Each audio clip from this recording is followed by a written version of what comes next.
Ang ikaapat na kabanata ng nobelang Noli Me Tangere, Erehe at Filibustero.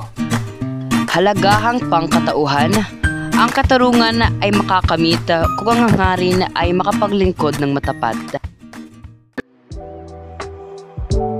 Narito ang mga tala-salitaan: makalanghap, makaamoy, tenyente, sundalo, kwartel, tirahan, inakusahan, pinagbintangan, nangungumpisal, nagpatotoo, artilyero, namamahala sa mga gamit sa gera, tampulan, tuksuhin, kamangmangan, walang alam, dunong-dunungan, nagpapanggap na marunong, paslit, bata, umitsa, bumato, erehe, taong di sumasang-ayon, pilibustero, swail, huwad, sinungaling, at sa panghuli, rehas, kulungan.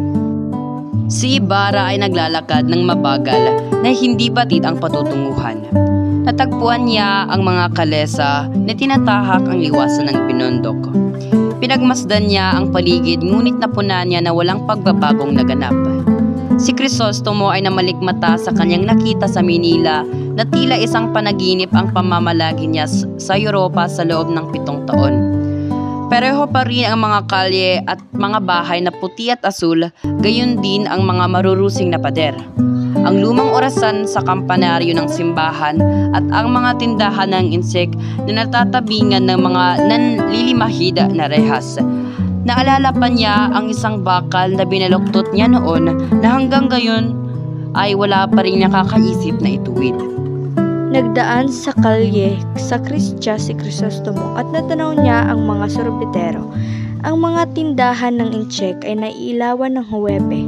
May mga nagtitinda ng mga kakanin. Ang batong natanggal sa dating lugar nito ay kanto ng San Jacinto at sa Kristya ay walang pinagbago. Marahang tapik sa balikad ang naramdaman ni Crisostomo. Nagtaka siya nang makita ang tenyente ng Guardia Sibil. Nagbigay ng pahayag ang tenyente kay Crisostomo na mag-ingat sa tao upang maiwasan niya ang sinapit ng kanyang amang si Don Rafael Ibarra. Gustong mabatid ni Crisostomo kung ano ang totoong nangyari sa kanyang ama. Nagitla ang tenyente dahil hindi pa batid ni Crisostomo ang tunay na naganap sa kanyang ama. Si Kapitan Tiago ay nangakong sa kinabukasan sasabihin ang tungkol sa pagkamatay ni Don Rafael. Hindi makapaniwala si Crisostomo na namatay ang kanyang ama sa bilangguan. Ayon sa tenyente, sa Pilipinas ay hindi magiging marangal ang isang tao kundi nabibilanggo. Ang ipinagtataka ng tenyente ay kung bakit hindi nakarating ang balita sa binata. Ang huling liham ng kanyang ama ay natanggap ni Crisostomo noong nakalipas na 1 taon. Nakasahad sa liham ni Don Rafael na huwag mag-alala si Crisostomo kung hindi siya makatanggap ng liham dahil marami siyang gawain. Siya ay pinayuhang pagbutihan ng kanyang pag-aaral sa Europa at binindisyonan sa sulat. 1 taon na ang nakalipas noong namatay si Don Rafael. Si Crisostomo at ang tenyente ay magkasabay na nagtungo sa kwartel. Isinalaysay ng tenyente kung bakit nakulong sa piitan si Don Rafael sa isang marangal na dahilan. Kilala ng tenyente ang ama ni Crisostomo. Alam ng mga tao na ang ama ni Crisostomo ay ubod ng yaman sa lalawigan. Siya ay napakabait, subalit hindi maiwasang may mainggit at karamihan ay mga Kastila na may masamang plano sa ama ni Crisostomo. Ang pagkampi ng Kastila sa kanilang kalahi ay kapuna-puna. Ang mga nagtataglay ng busilak na puso ay may mga kaaway at hindi nagtatagal tulad ng nangyari sa ama ng binata. Ilang buwan pa lamang noon ang nakalipas nang umalis si Crisostomo ay naging matabang na ang pakikitungo ni Padre Damaso kay Don Rafael. Pinagbintangan si Don Rafael na hindi nangungumpisal kahit noong sila ay matalik na magkaibigan pa. Sa katunayan, hindi nangungumpisal ang ama nito, higit pa siyang santo kaysa sa mangungumpisal.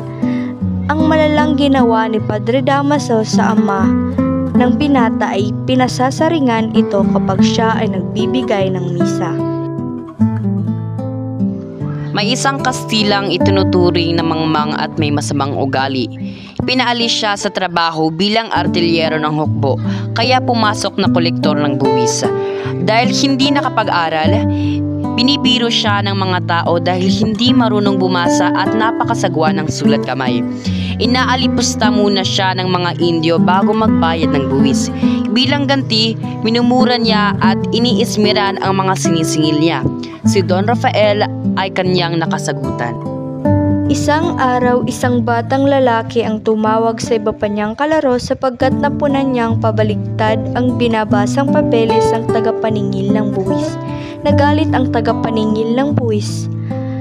Ang mga nanunuksong bata ay kumaripas ng takbo at isinigaw ang ba-bi-bi-bobo. Binato ng tagapaningil ang bata ng kanyang baston at nahagip ng isang bata ay napahiga. Nawala ng malay ang bata at nilapitan pa upang sipain. Walang taong ibig mangahas at tumulong sa bata. Tanging si Don Rafael ang naglakas loob na hawakan ang kamay ng tagapaningil. Ang Kastila ay nag-akmang lalabanan ngunit hindi na malakas si Don Rafael. Halos lahat ng tao ay nakasaksi nito nang sumuray ang tagapaningil bago bumagsak sa kalye. Nabagok ang ulo ng Kastila sa isang nakausling bato at sumuka ng dugo. Hindi na natauhan ng Kastila. May iba't ibang kwento kung paano natalo ng ama ni Crisostomo ang kolektor.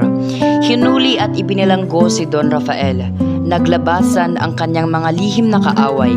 Pinagbintangan ng ama ni Crisostomo na erehe at filibustero.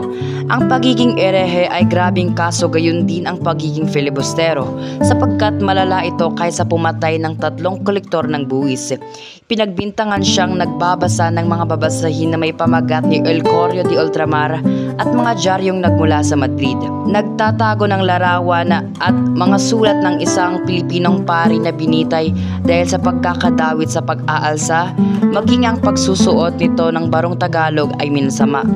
Kundi sa kanyang mga kaaway, marahil si Don Rafael ay pinawalang sala. Ayon sa isang doktor, ang ikinamatay ng tagapaningil ng buwis ay pagkabagok ng ulo. Ang lahat ay ginawa ni Teniente para matulungan si Don Rafael. Lumapit siya sa dating Kapitan General. Sinabi ng Teniente sa General na mabait sa mga Kastila si Don Rafael.